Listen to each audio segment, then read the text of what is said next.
स्वागत है आपका सिटी पोस्ट लाइव में। मैं हूं मुस्कान। आपको बता दें 3 महीने बाद बिहार विधानसभा का चुनाव है और सबकी नजर एक दल पे भी है। वो दल है एलजेपी, जो पशुपति पारस अभी चला रहे हैं। लेकिन खबरें आ रही हैं कि प्रिंस राज भी चुनाव लड़ने वाले हैं। क्या है पूरा मामला, इस पर बातचीत करने के लिए हमारे साथ मौजूद हैं वरिष्ठ पत्रकार मुकेश सिंह।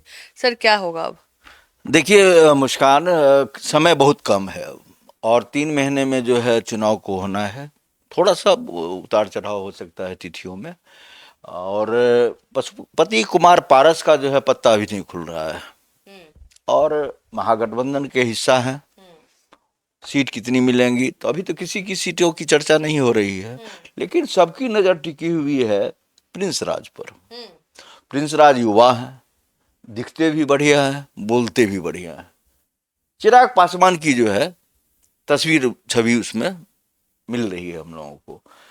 और लेकिन प्रिंस राज जिस तरह से चिराग को लेकर के बयानबाजी कर रहे हैं बड़े बड़े प्लेटफॉर्म पर, ये कुछ समझ से परे है। क्या है वो बयान? देखिए बयान क्या है, वो उसी पर आ रहा हूं मैं मुस्कान जी, कि ये पार्टी कैसे टूटी। यह सही है कि दलित का अगर सबसे बड़ा नेता कहती हैं आप तो रामविलास पासवान, उनको देश का दूसरा अंबेडकर भी कहते हैं। लेकिन अगर परिवारवाद की बात करेंगे तो रामविलास पासवान सबसे आगे। उन्होंने राजनीति में अपने भाई भतीजे सबको लाया। रामविलास पार्टी की हनक अलग थी और पशुपति कुमार पारस या जो दिवंगत रामचंद्र पासवान उनके भाई थे, तो उनकी हनक दोनों में अंतर रहा है। बड़े नेता माने जाते हैं रामविलास पासवान जी। अभी मरने के बाद भी रेल मंत्री के तौर पर उन्होंने जो एक इतिहास लिखा। तो प्रिंस राज जो है, उनसे जब सवाल हम लोगों की तरफ से अगर किया जाता है तो वो बहुत तल्ख मिजाज में नज़र आते हैं और वो सीधा कहते हैं कि भैया छोटे हैं, वो चिराग पासवान से छोटे हैं, कि भैया से तो हमारी बातचीत भी अब नहीं होती है। यानी आप दूरी देख लीजिए, खटास देख लीजिए कि भाई, दोनों भाई के बीच बातचीत भी नहीं होती है।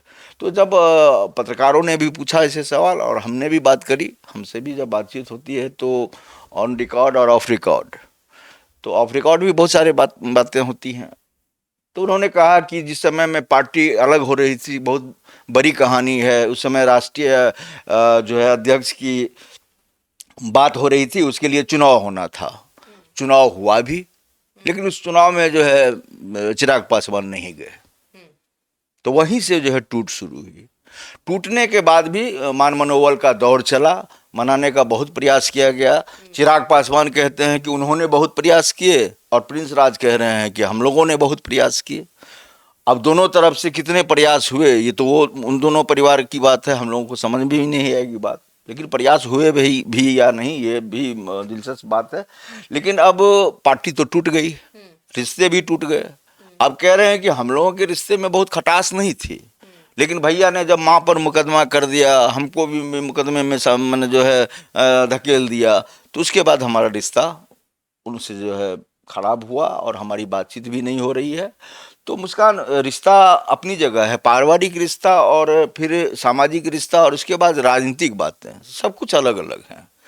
तो अब सबकी नज़र टिकी हुई है। चूंकि आप देखिए 2024 में जो लोकसभा का चुनाव हुआ, पशुपति कुमार पारस एनडीए का हिस्सा थे और उन्हें एक भी सीट नहीं मिली। और एक भी सीट नहीं मिली, इसको या तो त्याग कहिए या कहिए हाशिए पर रहना। या तो बीजेपी ने कोई तवज्जो नहीं दिया, एनडीए ने कोई तवज्जो नहीं दिया, या फिर उनका ये त्याग रहा कि मैं आपके साथ हूं, हमको सीट से कोई मतलब नहीं है, हम देखेंगे बाद में। लेकिन अब तो बिहार का चुनाव हो रहा है। जब आप केंद्र की राजनीति में सक्रिय नहीं रह सके तो आपको तो राज्य की राजनीति में सक्रिय होना चाहिए। तो प्रिंस राज युवा चेहरा है, उनको आगे आना चाहिए। हम लोग भी चाह रहे हैं कि आगे यार, बिहार में युवा चेहरा आता है। देखिए, हम और आप राजनीति करेंगे नहीं, हम लोगों को इसी तरह बैठ के डिबेट करना है कि कौन क्या कर रहा है।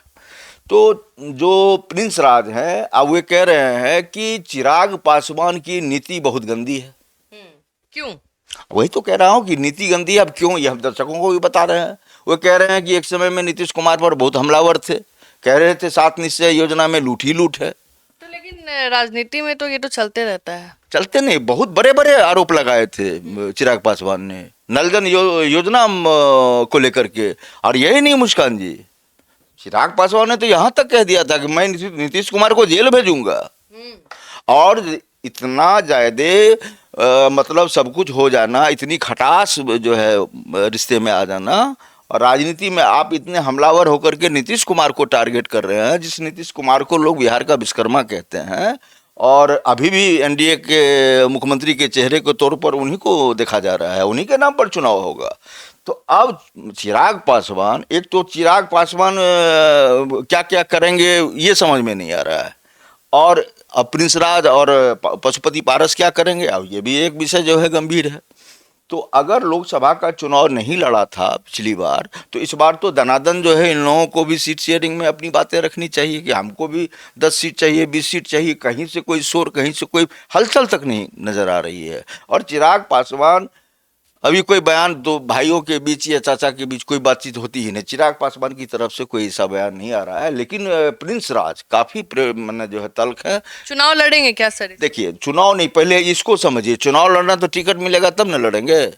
क्या है, पशुपति पारस के टीम में है और परिवार का रिश्ता है, तो एक टिकट नहीं देंगे? तो महागठबंधन में है, वो महागठबंधन क्या तय करता है? एक बार एनडीए में सेक्रीफाइस किए, हो सकता है कि इस बार महागठबंधन के लिए सेक्रीफाइस करेंगे। क्या करना है इन लोगों को, बातें किस स्तर पर जा रही हैं, क्योंकि जनाधार इनके पास भी कम नहीं है। अभी देखिए 2 जिले में ये जो पार्टी है चिराग की, 2 जिले में तो पूरी तरह से साफ हो गई। सारे जितने भी पदाधिकारी थे 200-250 की संख्या में, एक एक जिले में, सबने पार्टी को छोड़ दिया और सभी चले आए पशुपति पारस के साथ। तो ये वैसे नेता नहीं हैं जो बिल्कुल आप कहिएगा कि चिराग के लेवल के या पशुपति पारस लेवल के, लेकिन जिला स्तर के नेता को भी आप कम ना नहीं आकिए। ग्रास रूट के नेता वही होते हैं, बूथ लेवल के नेता वही होते हैं। लेकिन प्रिंस राज जितना हमलावर हुए हैं, और नीतीश कुमार को जिस तरह से कहे कि भैया कह रहे थे कि जेल भेजेंगे, लेकिन बाद में समझौता हो गया, भैया जो है कि कोई नीति ही नहीं है, ऐसे कह रहे हैं प्रिंस राज की चिराग भैया गंदी राजनीति करते हैं बिल्कुल। और उनकी मैंने पार्टी का कैसे टुकड़ा हुआ हमने बता ही दिया।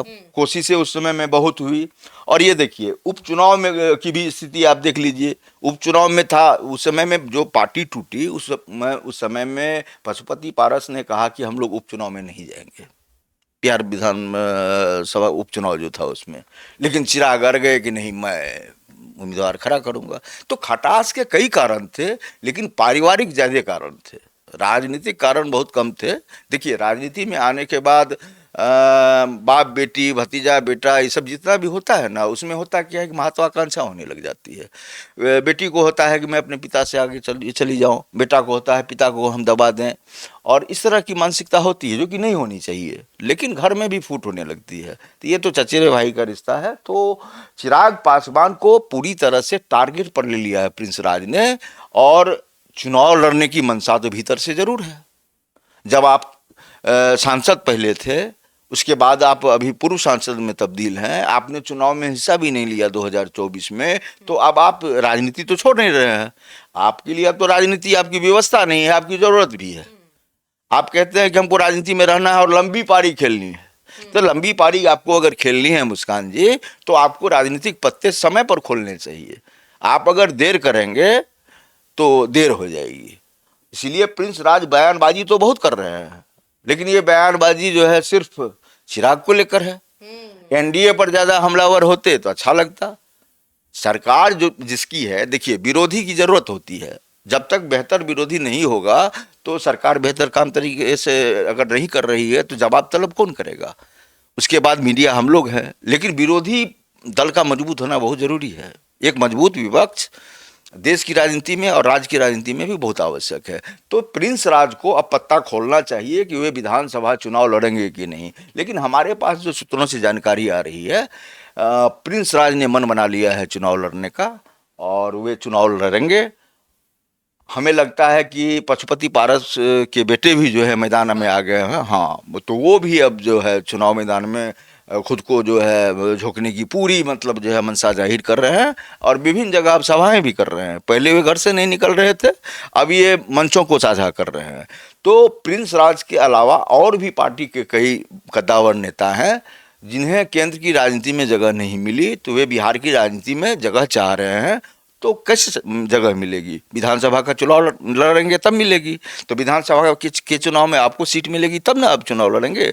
तो ये लोग चाह रहे हैं, प्रिंस राज की मंशा जाहिर हो गई है कि वो विधानसभा का चुनाव लड़ना चाहते हैं और केंद्र की राजनीति से ज्यादा हुए बिहार की राजनीति में सक्रिय होना चाहते हैं। दूसरी तरफ देखिए कि चिराग पासवान भी कह रहे हैं कि उन्हें केंद्र की राजनीति में मन नहीं लग रहा है, बिहार उनको बुला रहा है और वे भी बिहार की राजनीति में सक्रिय होना चाहते हैं। तो अब ये जो पूरा पासवान परिवार है, रामविलास जी का जो पूरा कुनबा है, ये खेमा दो अभी धरा में बटा हुआ है, लेकिन दोनों तरफ से सीटों की मांग होगी और विधानसभा में ये लोग चाहेंगे कि ज़्यादा से ज़्यादा लोग उन लोगों के विधानसभा में पहुंचे। तो मुस्कान जी, देखते हैं हम लोग कुछ इंतजार कर लें कि प्रिंस राज कितने दिनों में जो है खुलासा करेंगे कि वे चुनाव लड़ेंगे, और चुनाव लड़ेंगे तो कहाँ से लड़ेंगे, और भाइयों के बीच जो अदावत है वो अदावत कब खत्म होती है, तो हम लोग की नज़र बनी हुई है।